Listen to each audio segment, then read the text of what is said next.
Do you plan to stay in touch with the students of BG? And if so, how do you plan to do it? Arian, I don't know if you want me to go first, then you can piggyback off me. Okay, Yeah, cool. you can go first. Okay. So one of the things that we talk about in our like priorities is engagement with the student body as a whole. So I think that comes in a lot of forms, but one of our initiatives or plans to accomplish that would be establishing like a newsletter that would go out every month to students about what meetings has USG been in, what resolutions have we passed, like what are we working on, that kind of thing. And on top of that, just overall engaging more on like social media. Obviously, that's what a lot of students have used, and that's what we've seen throughout the pandemic is people reaching out to us via that.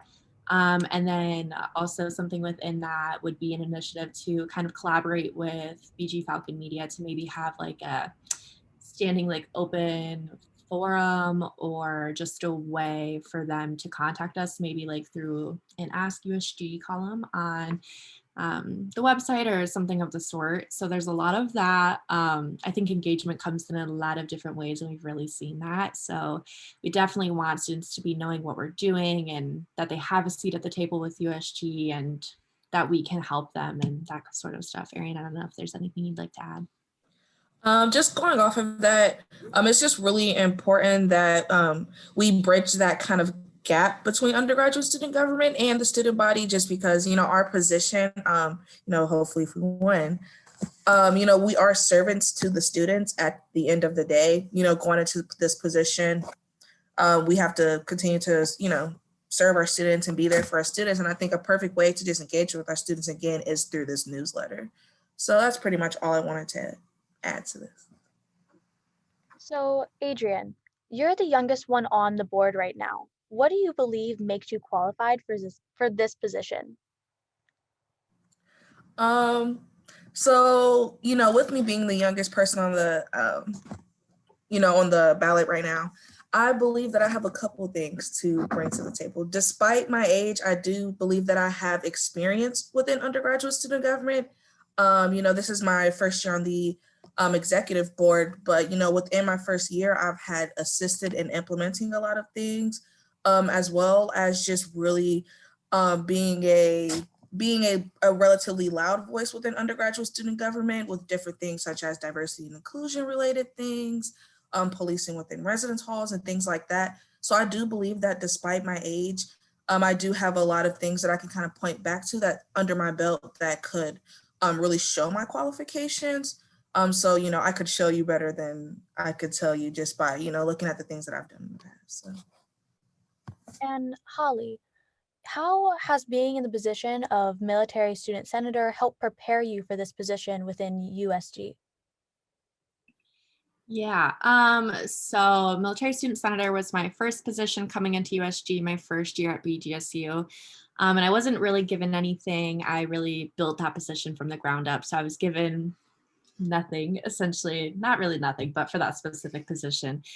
So I really had to like learn and be enthralled in it. And actually Harrison Carter, he was our academic affairs chair when I came in. And so I really like utilized him. So within that first semester, I literally learned the ins and outs of USG. I learned everything that I could about it. I sat on a standing committee. I sat on our internal academic affairs committee, everything like that. So I think taking that initiative and really wanting to make something of my position really set me up for the future. I passed a resolution, I think is my first or second semester within that position. So it was like a big deal for me. That was one of my goals.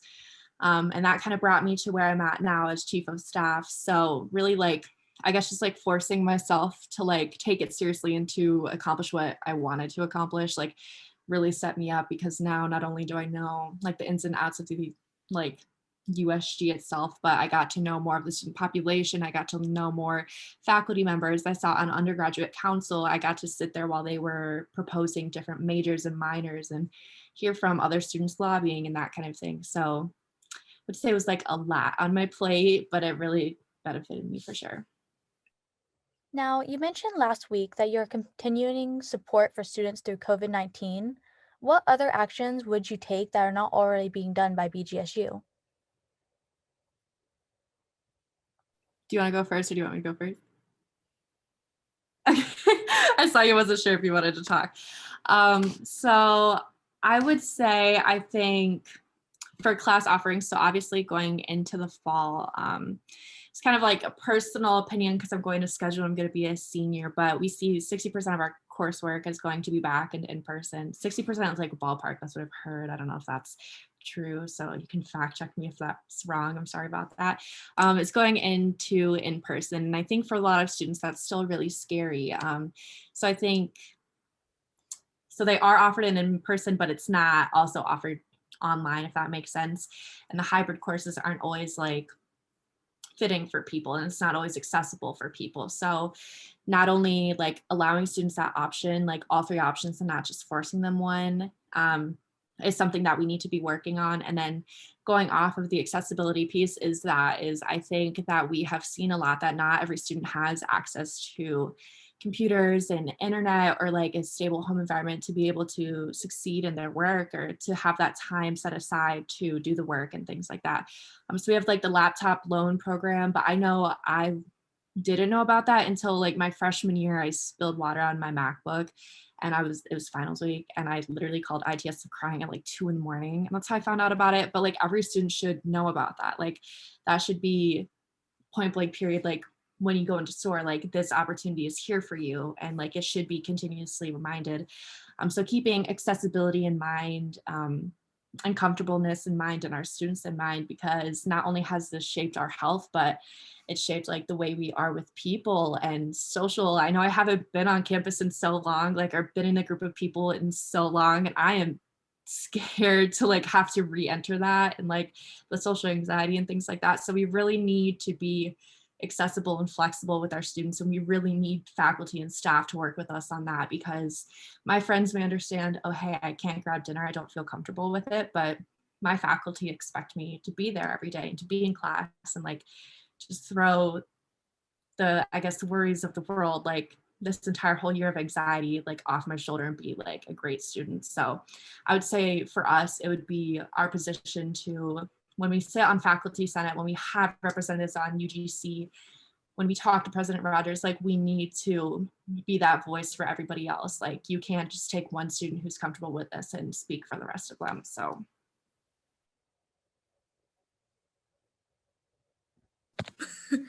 Sorry, I didn't realize that like my thing wouldn't unmute for a while.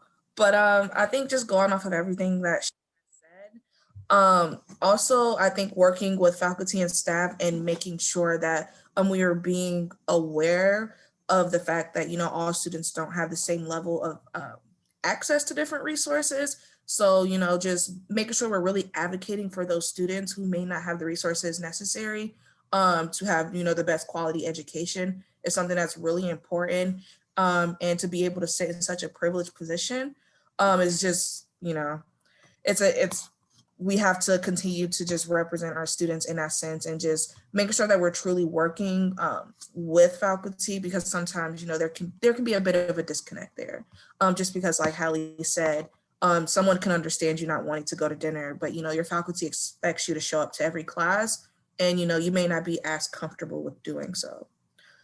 So I think with us being students, we can understand firsthand, you know, what that feels like, and we can be able to work with the administrators and faculty necessary to ensure that we have the most inclusive syllabi and things like that, so that our students have a very smooth transition into the fall semester. So.